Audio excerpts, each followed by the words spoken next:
Hi, it's Gary. Welcome to today's video. Today I want to talk to you about problem solving.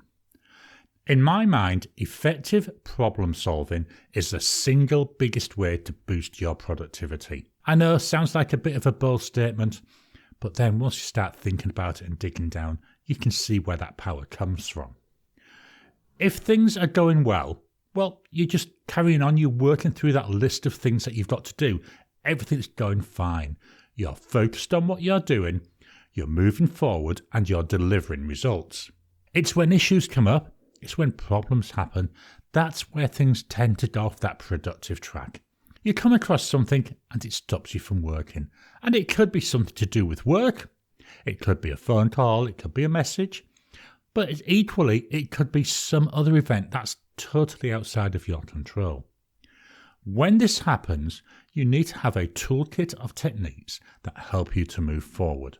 Most of these tips, we've gone over them in other videos, but to me, they're the key things that you need to be able to do to handle things going wrong.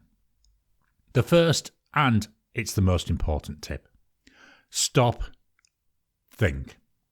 I cannot stress this enough. If things are going wrong, it's our nature. We want to jump in and we want to try and fix it straight away. But in doing that, what we tend to do is we just do the first thing that comes to mind. And quite often, that's not the best thing. That's not the best action for you to be taking. If something goes wrong, stop. Don't use that knee-jerk reaction. Think about the issue. Think about the problem. First thing you want to say is, do I need to address this? There are some issues, you don't need to do anything. If it's not, jot it down, send it over to the person who does need to do it, put it into your to-do list to do later on, and then just move on. Don't try and fix things if you don't need to do it to allow you to carry on doing your current work. Do you have all the information that you need to let you get down and fix the issue? Chances are there are things that are happening that you're just not aware of. Silly things like you could lose internet connection. Then you spend ages going through the routers, going through the network connections. What do you find? There was a network outage on the internet. So do a bit of digging. Don't take that knee-jerk reaction to start fiddling with your network. Check, is there an external outage? If you need more information, what information is it you need? Again, we're thinking about it. Where can I go? Or who can I get it from? These are questions you can be asking yourself. Once you've identified what it is you want, who you need to talk to, get up and go and ask them. Try and avoid sending the request in an email. Quite often, emails, they get ignored. You could send a text message, could make a phone call. But to me, if you want something done quickly, and if you're able to go and physically talk to the person, get up, go and talk to them. If you can't talk face to face, if you can't talk in person, can you call them on the phone then? Can you have a video conference? When you're talking to that person, make sure that you're clear about the information that you want. So you don't go and say, right, I need the sales records. You're going to get so much information and then it's going to take you a long time to work through that. Instead, why not go and say, I need the sales information for August of 2022 for the widget product. And I'd like to have that broken down by region if you can.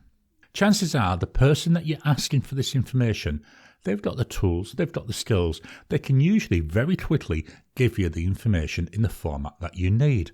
You've saved yourself work by being very specific and asking for it in that specific format. Worst case, they give you the wrong format, but then you can take that and just work out a way to manipulate it to what you need. Think through the issue. Don't just take that knee-jerk reaction. Spend a short amount of time to think about what it is you're trying to solve. Can you look at the problem in different ways? Can you rephrase the issue or the problem? One thing that I ask a lot of people to do for me is instead of coming to me with an issue or a problem, I ask them to rephrase it and come to me and describe an opportunity. By turning it into an opportunity, it makes you think about that issue, that problem, in a slightly different way. And often by doing this, it's enough to let you see a way forward. If you're not able to address the issue just by rephrasing the problem as an opportunity, well, can you then go and talk through that opportunity with someone else? Notice we talk through the opportunity, not the problem. I often find that by verbalizing, by speaking, well, it helps me to fetch the solution into focus. One of the things I find with myself, my mind just works so fast. By talking the problem out, it slows my thinking down. And by slowing my thinking, I'm then able to see things that my fast-moving brain would just run over. If you're able to talk to someone else, being able to bounce ideas off another person, it lets you focus in and see different ways forward, because by talking it out, you're getting that different viewpoint, and that often helps with finding different solutions. When you're doing this, try and just have one other person there to help you. Whatever you do not try and involve multiple people at the same time. That gives you a committee. You get no clearer way forward. Speak to one person.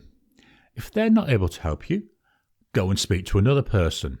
Yes, I know it sounds like it's going to take longer speaking to multiple people one at a time, but it's not, because as soon as you get a committee, everything slows down.